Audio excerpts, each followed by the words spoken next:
Welcome back everyone. In this video we're going to demonstrate how to configure inter-VLAN routing with a layer 3 switch. We are going to create two VLANs, VLAN 20 and VLAN 10. VLAN 10 will have a network of 192.168.10.0/24, whereas VLAN 20 will have a network of 192.168.20.0/24. So the first thing we're going to do is to pick a layer 3 switch, such as this one. We are going to name it layer 3 switch, and we are going to create two PCs, one that is going to belong to VLAN 10 and a second PC will belong to VLAN 20.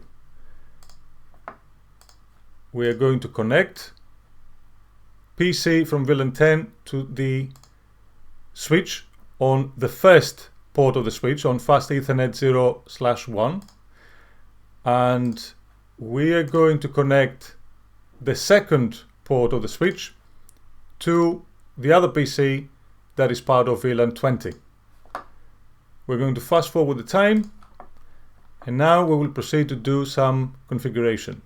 So we will open up our switch, go straight to the CLI, type no, and then enable conft.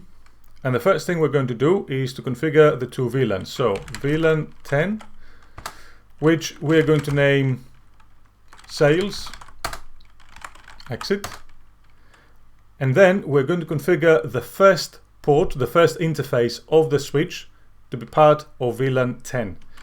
To do that, we're going to type interface fast Ethernet 0/1, and then switch port mode access, because it's going to be an access port, and then switch port access VLAN 10.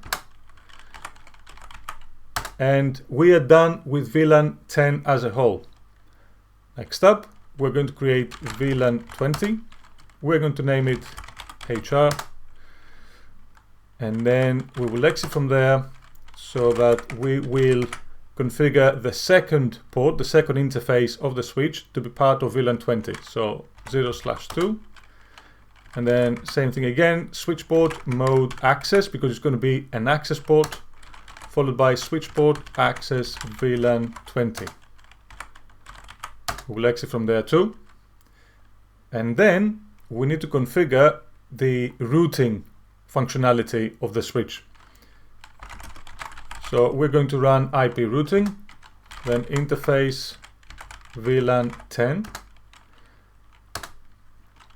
and we're going to give it an IP address of 192.168.10.1 with a subnet mask of 255.255.255.0.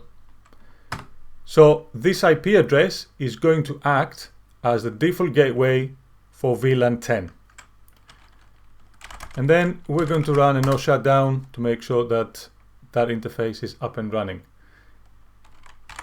Next, we will do the same for VLAN 20, where we will put an IP address of 192.168.20.1 with a default subnet mask of 255.255.255.0. And then we'll run a no shut as well. Perfect. If we exit configuration mode and show VLAN brief, we're able to see that VLANs 10 and 20 have been created with their respective names. VLAN 10 has been configured for port 1, whereas VLAN 20 has been configured for port 2, which is exactly what we wanted. Excellent. So next up, we are going to configure the network settings of the PC that belongs to VLAN 10. So we're going to desktop IP configuration, and we're going to give an IP address of 192.168.10.10. Subnet mask will go the default one, which is /24, and we also need to put in place the IP address of the layer 3 switch that will act as a default gateway for VLAN 10, which is 192.168.10.1. We don't need to configure a DNS server or anything else for that matter. and we shall do the same for the PC that is part of VLAN 20.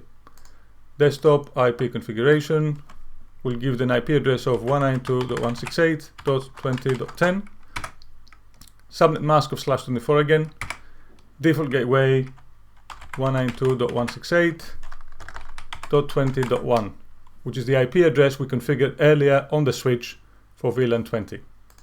We don't need a DNS server.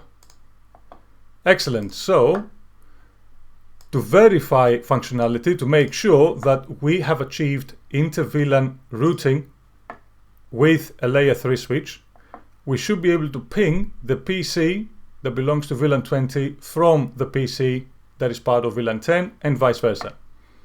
So I will open up the PC that is part of VLAN 10 and I will run a ping against 192.168.20.10, which is the only host we have configured in VLAN 20. It's taking a little bit, and we can see that although the first ICMP echo request resulted in a request timeout error, the subsequent requests were successful. So if we run it again, we can see that VLAN 10 can communicate with VLAN 20. And to make sure that we can do the reverse as well, we will open up the PC of VLAN 20, navigate to command prompt, and ping the PC that belongs to VLAN 10. So we will run a ping against 192.168.10.10. And we can see that VLAN 20 is perfectly capable of communicating with VLAN 10 as well. Thank you very much for watching.